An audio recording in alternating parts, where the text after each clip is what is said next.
سب سے بڑی بات ہے قرآن کا مسئلہ بیان کرنا، اور جب قرآن کا مسئلہ آئے گا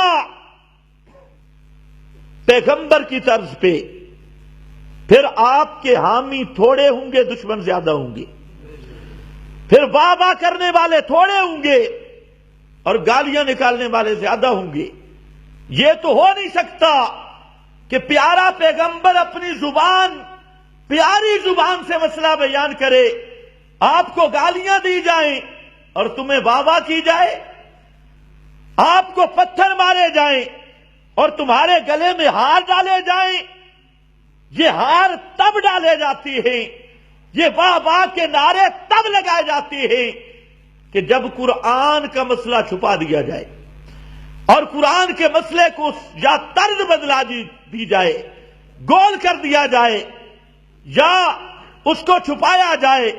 اگر قرآن کو قرآن سمجھ کے بیان کرے تو پھر یہ مسئلہ ہی ایسا ہے کہ اس پہ دشمن زیادہ ہوتے ہیں،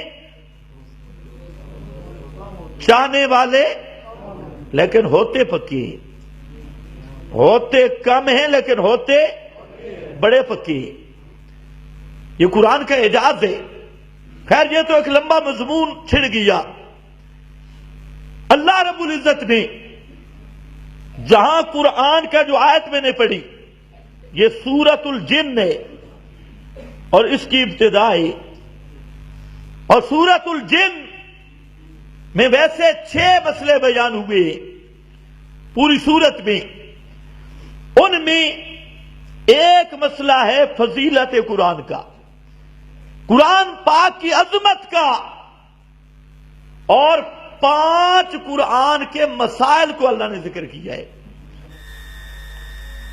فضائل قرآن کو سب بیان کرتی ہیں، کیونکہ فضائل والا عنوان ذرا میٹھا ہے اور اس پر میٹھا بھی ملتا ہے، عنوان بھی میٹھا ہے اور میٹھا بھی ملتا ہے۔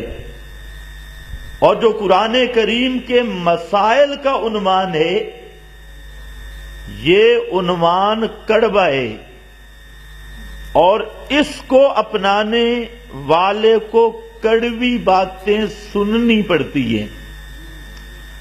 عنوان ہی کڑوا ہے۔ فضائل کا میدان تو ماشاءاللہ اس میں کوئی کمی نہیں، اتنے فضائل بیان ہو رہے ہیں کہ جس کا فرشتوں کو بھی تصور نہیں ہے۔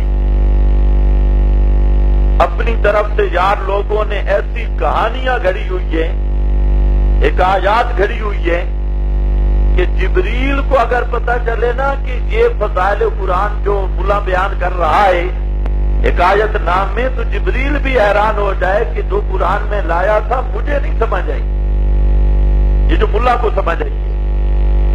دنیا جہان کی ہر جھوٹی روایت، ہر حکایت، اور مولویوں نے ایک چور دروازہ بھی تلاش کیا ہے، انہیں کہا کہ فضائل میں جھوٹ بولنا جائز ہے۔ واہ، جب فضائل میں جھوٹ بولنا جائز بن گیا تو پھر اب چھٹی ہے، تو قوم کو صرف فضائل تک ٹھہرا دیا گیا، اور قرآن جس مسئلہ کو لے کے آیا، جس مشن کو لے کے آیا، اس مشن پہ پردے ڈال دیے گئے، اس کو چھپا دیا گیا۔ اور آج اگر کوئی وہ مسئلہ بیان کرے جو قرآن میں ہے تو اس پر ایک فتویٰ لگتا ہے کہ یہ متشدد ہے، یہ متشدد ہے، تشدد کرتا ہے، اور ہر مسئلے کا چور اور ہر یہودی صفت مولوی جو اپنے مقام، اپنی شان اور اپنے فضائل اور اپنی رہبانیت منوانے کے لیے سب کچھ کرنے کے لیے تیار ہے، لیکن جب قرآن کریم کا مسئلہ آئے تو فوراً سب سے بڑا دشمن یہ مولویت کا ٹھیکیدار بنے گا، یہ پیر صاحب بنیں گے۔ حالانکہ چاہیے یہ تھا العلماء ورثۃ الانبیاء، کہ جس طرح پیغمبر کریم نے قرآن کو بیان کیا علماء بھی اسی طرح بیان کرتے۔ اور اگر صحیح احادیث دیکھی جائیں، احادیث صحیحہ، تو پیارے پیغمبر نے فضائل تھوڑے بیان کیے، مسائل زیادہ بیان کیے، قرآن کا مسئلہ زیادہ بیان کیا۔ اور آج مولوی چاہتا ہے کہ لوگ میرا مخالف کوئی نہ ہو، کوئی مجھے گالی نہ دے، کوئی میرا نام نہ بگاڑے، کوئی مجھ سے دور نہ ہو، کوئی مجھے متشدد نہ کہے، کوئی مجھے مکفر نہ کہے، تو وہ بیچارہ دب جاتا ہے۔ لیکن سوال ہے کہ امام کائنات حضرت محمد مصطفیٰ صلی اللہ علیہ وسلم، جو نبیوں کے بھی امام ہیں اور اللہ کی پوری مخلوقات سے سب سے اونچی شان والے، سب سے بلند مقام والی ہستی، کہ جن کی نظیر اللہ نے کائنات میں پیدا ہی نہیں کی اور قیامت تک پیدا نہیں ہوگی، کیا اس پیغمبر پہ فتوے لگے یا نہیں لگے؟ اس پیغمبر پہ سارے راضی تھے؟ اس پیغمبر کو ستایا گیا، اس پیغمبر پر الزام لگائے گئے، اس پیارے پیغمبر کو گھر سے نکالا گیا، وطن سے بے وطن کر دیا گیا، ان کی اولاد، ان کی معصوم بچیوں کے رخساروں پہ تھپڑ مارے گئے، انہیں طلاقیں دی گئیں، اور ان کے ماننے والوں کے ساتھ ظلم کی انتہا ہوئی۔ اور مسئلہ کیا تھا؟ وہ کہتے کیا تھے؟ ائت بقرآن غیر ھذا،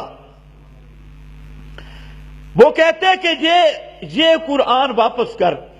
سب سے بڑی بات ہے قرآن کا مسئلہ بیان کرنا، فضائل بے شک بیان کر، لیکن فضائل کا بھی اس وقت تک نتیجہ نہیں نکلے گا جب تک قرآن مقدس کا مسئلہ بیان نہ ہو۔ اور سارا جھگڑا اسی پہ ہے۔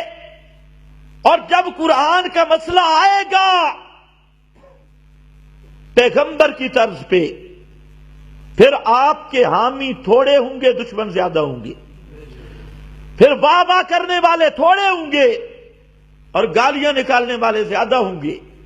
یہ تو ہو نہیں سکتا کہ پیارا پیغمبر اپنی زبان، پیاری زبان سے مسئلہ بیان کرے، آپ کو گالیاں دی جائیں اور تمہیں واہ واہ کی جائے، آپ کو پتھر مارے جائیں اور تمہارے گلے میں ہار ڈالے جائیں۔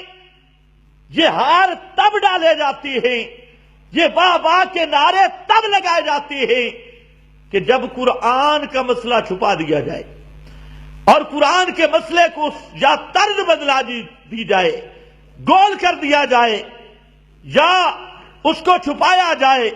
اگر قرآن کو قرآن سمجھ کے بیان کرے تو پھر یہ مسئلہ ہی ایسا ہے کہ اس پہ دشمن زیادہ ہوتے ہیں، چاہنے والے لیکن ہوتے